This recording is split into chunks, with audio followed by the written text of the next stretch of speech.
दर्जी ने कुर्ता सिल दिया, नेताजी कुर्ता पहनकर दिल्ली में बैठ गए और दिल्ली में बैठकर इस बात का इंतजार करते रहे कि कभी तो नरेंद्र मोदी का फोन आएगा। अरे कभी तो घंटी बज जाएगी, घंटी बजेगी, फोन उठाएंगे और उधर से आएगा कि हेलो कुशवाहा जी आइए, मंत्री बनाना है आपको। लेकिन कुशवाहा जी को फोन नहीं आया। दर्जी का कुर्ता अभी तक खुला नहीं है। दर्जी जो कुर्ता सिल कर दिया है अभी तक वो कुर्ता खुला नहीं है कि अगर कुर्ता खुल गया तो इस्त्री खराब हो जाएगी। इस्त्री दोबारा करने के लिए कुर्ता धोना पड़ेगा और धोने के लिए मेहनत करनी पड़ेगी और वो मेहनत करना नहीं है।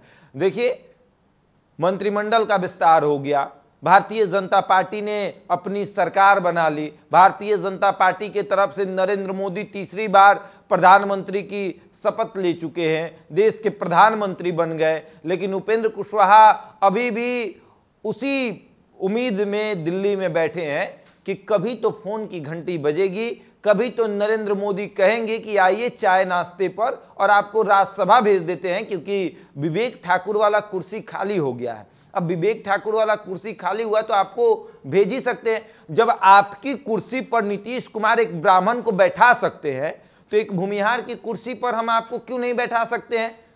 अब सोचिएगा कि ब्राह्मण को कैसे बिठा दिया गया, तो ज्यादा परेशान नहीं होना है।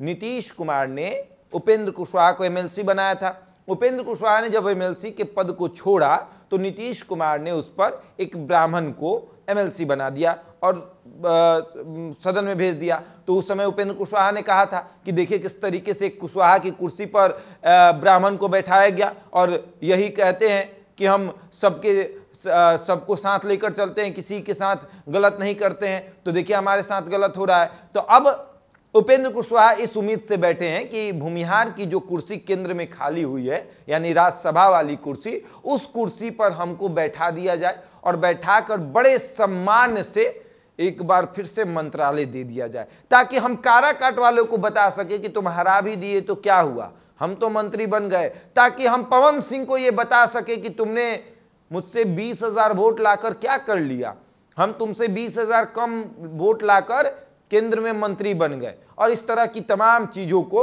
दर्शाया जाए। देखिए, उम्मीदें बहुत सारी है। उपेंद्र कुशवाहा काराकाट से चुनाव लड़े और चुनाव लड़कर खूब सही तरीके से जनता के सामने एक मैसेज दे रहे थे कि देखिए हम 2014 में जीते थे आपके यहां से। हाँ, कमी हमारे अंदर ये थी कि मंत्री बनने के लालसा में हमसे गलती हुई कि आपके बीच और हमारे बीच कुछ दूरियां आई, उन दूरियों को कम करिए और अब हमको फिर से जिताइए, माफ करिए, हमको मत देखिए तो कम से कम केंद्र में मोदी को देखिए। जनता ने मोदी को देखते हुए पवन सिंह को वोट कर दिया, क्योंकि जनता को लग रहा था कि इनको वोट करेंगे तो ये भाजपा में जाएंगे, लेकिन इनको वोट करेंगे तो ये एनडीए से दूर जाएंगे। क्योंकि 2014 में जनता ने देखा था कि जब इनको वोट किया तो ये सांसद बने, मंत्री बने और फिर एनडीए को छोड़कर चले गए। तो अब जनता यही सोच ली और उसके बाद उपेंद्र कुशवाहा चुनाव हार गए।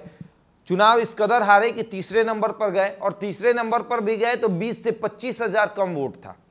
यानी पहले नंबर पर राजाराम सिंह सांसद बने, उनसे 1 लाख वोट कम आता है पवन सिंह को, और उनसे 20,000 वोट कम आता है उपेंद्र कुशवाहा को। यानी 1,20,000 वोटों से चुनाव हारे हैं। और उसके बाद अब आस लगाकर दिल्ली में बैठे हैं कि काश फोन की घंटी बजे, ताकि ये कुर्ते पर जो पैसे खर्च हुए हैं और वो सवारत हो जाए और उसके बाद हमको केंद्र में मंत्री बना दिया जाए और हम भी बड़े शान से बिहार में जाएं और हमारा स्वागत हो। अब बिहार में स्वागत कैसे होगा? हारा हुआ कैंडिडेट का तो स्वागत होता नहीं है एयरपोर्ट पर। अब मंत्री बनकर जाएंगे तभी ना कार्यकर्ता सब नारा लगाएगा कि फलाना नेता कैसा हो, चिलाना नेता जैसा हो। तो ये सब नारा तभी लगेगा जब मंत्री बनकर जाएंगे। अब आगे देखिए क्या होता है। उपेंद्र कुशवाहा दिल्ली छोड़कर बिहार आएंगे या फिर दिल्ली में ही रहेंगे, ये भी देखने वाली बात होगी। बहरहाल इस खबर में इतना ही। बने रहे हमारे साथ और देखते रहे द इंडिया टॉप।